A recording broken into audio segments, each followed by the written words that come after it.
Good morning, students. In the last class, we have completed the grammar, vocabulary, and some part of writing skills in the last class from the lesson Puru the Brave. Today, we will be continuing the remaining part of the lesson. In that, today we will be seeing listening and speaking.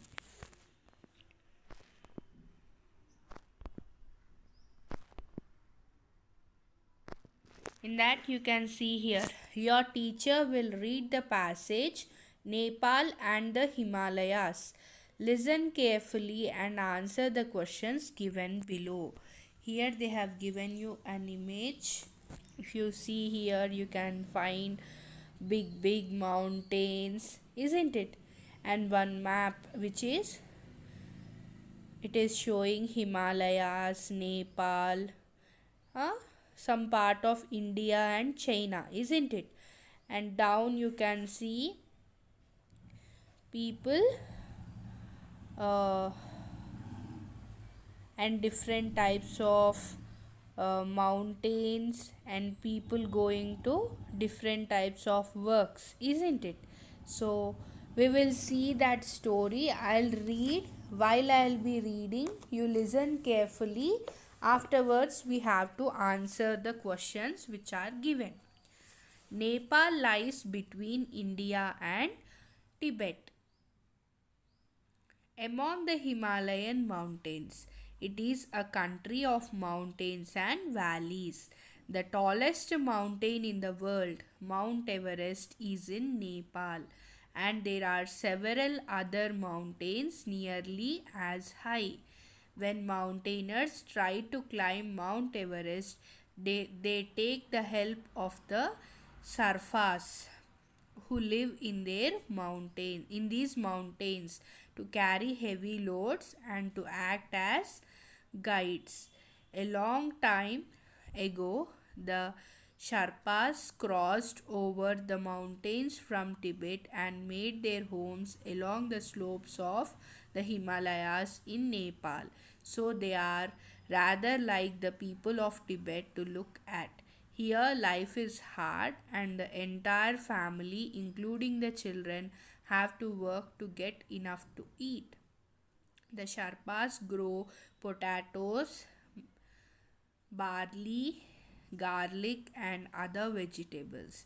They also graze their yaks on the higher mountain slopes in the summer and on the lower slopes in the winter.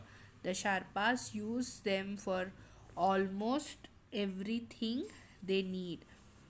They ride them, plow with them, and use them to carry their goods. The hairy wool of these animals is made into cloth and their skins into leather boots and tents. The yaks also provide milk, fat, and meat. Their dung is dried and used as a fuel instead of wood or coal. There are hardly any roads in Himalayas, and everything has to be carried either on animals like yaks and donkeys or on human backs. Even children learn to carry heavy loads in large baskets which are tied to them. The baskets are big enough to carry a person.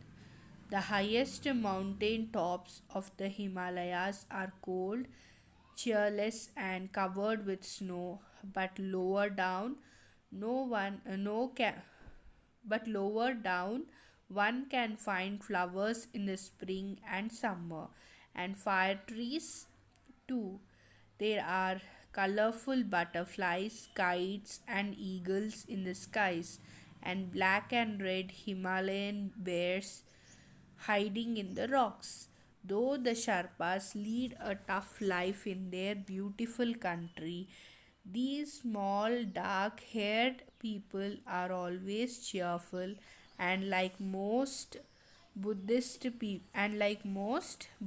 people, they are friendly and kind. So this is the story about the Nepal and the Himalayas. So I think you have understood it. And here there are some questions for us, and this I have already done it for you. You write them in your textbook in the space provided. See the first. Choose the right answer from the choices given below.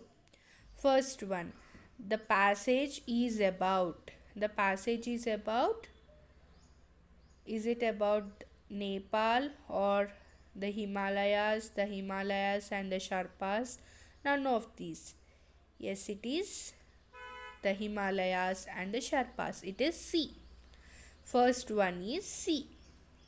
Second, the Sherpas came from. From where they have come? They have come from Tibet, isn't it? So, second one is B. Tibet. It is not Nepal, not China, but it is Tibet. Second one is B. Lower down the Himalayas, we can see what we can see: colorful butterflies, kites, eagles, all of these. Which one? All of these, isn't it? So, third one is D. Third one is D. Fourth, the most useful animals animals for Sherpas are. The most useful animals for Sherpas are. Which one? Cows, buffaloes, yaks, none of these. Which one it is? Yaks. Fourth one is C.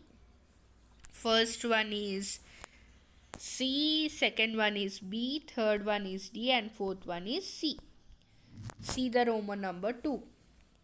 Read the following sentences and say whether they are true or false. This one also I have done it for you.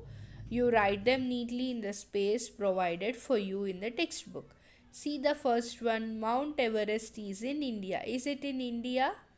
No, it is in Nepal, isn't it? So the first one is false.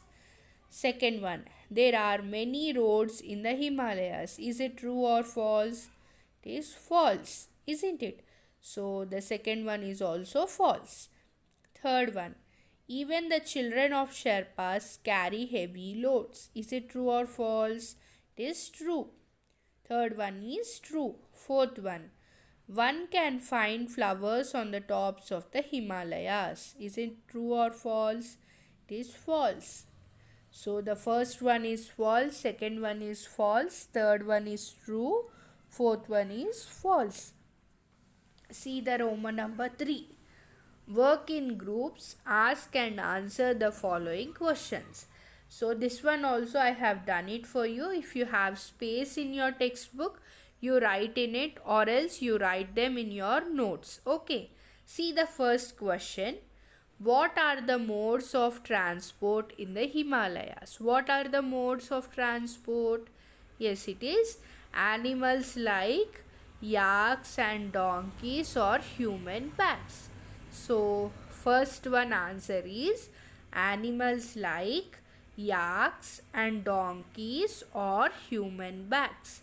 Second one, why do Sherpas look like the people of Tibet?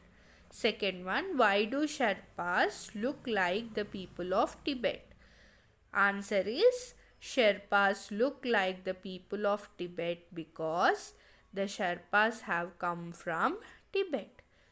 So what is the answer? Sherpas look like the people of Tibet because the Sherpas have come from Tibet. See the third one. What interesting things would you find in the Himalayas? What are the interesting things we find in Himalayas? Yes, it is. The tops of Himalayas are cold and covered with snow. Lower down the Himalayas, we can see colorful butterflies, kites, and eagles, isn't it? So, the third one answer is the tops of Himalayas are cold and covered with snow. Lower down the Himalayas, we can see colorful butterflies, kites, and eagles. So, this is the third one. Now, you see the conversation here. Listen to the following conversation. So, this is a conversation between teacher and Meghana. So we will see what is the conversation. Then teacher will be saying to Meghana, have you ever been to Himalayas? Then what did Meghana answer? No, sir, I have never been to the Himalayas. Then teacher, do you have any idea about the Himalayas? Then Meghana said, yes, I do. Teacher, tell me whatever you know about it. Then Meghana said, sir, the Himalayas are the highest mountains in the world. Teacher, oh, are they? Then tell me which is the highest peak among them. Then Meghana said, Mount Everest, sir. Teacher, what sort of help is available to the climbers in the Himalayas? Then Meghana said, sir, there are plenty of Sherpas. Teacher, who are these Sherpas? Then Meghana said, sir, they are the helpers in the mountains. They carry our luggage to earn their living. Teacher, good Meghana. Then Meghana said, thank you, sir. So, this is the conversation between Meghana and her teacher. So, see here, work in groups and share your experiences about the place you have visited. You may talk about the following: the place you have visited, how you have traveled, when was it, and where did you stay, who went with you, and the places you have visited, the places you liked and disliked, any memorable experiences or anecdote. So, what you have to do is you have to write about a place which you have visited. In that, you have to mention the place which you have visited, the name of the place, and how you have traveled, and when did you went to that place, and where did you stay, and along with whom you have went, and the places you have visited, and which places you have liked there and which you didn't like, and if you have any memorable moments in that place, you have to mention. So you have to write about a place which you have visited. This is your homework for you, and we'll be completing the remaining part of the lesson in the next session. Thank you. Have a good day.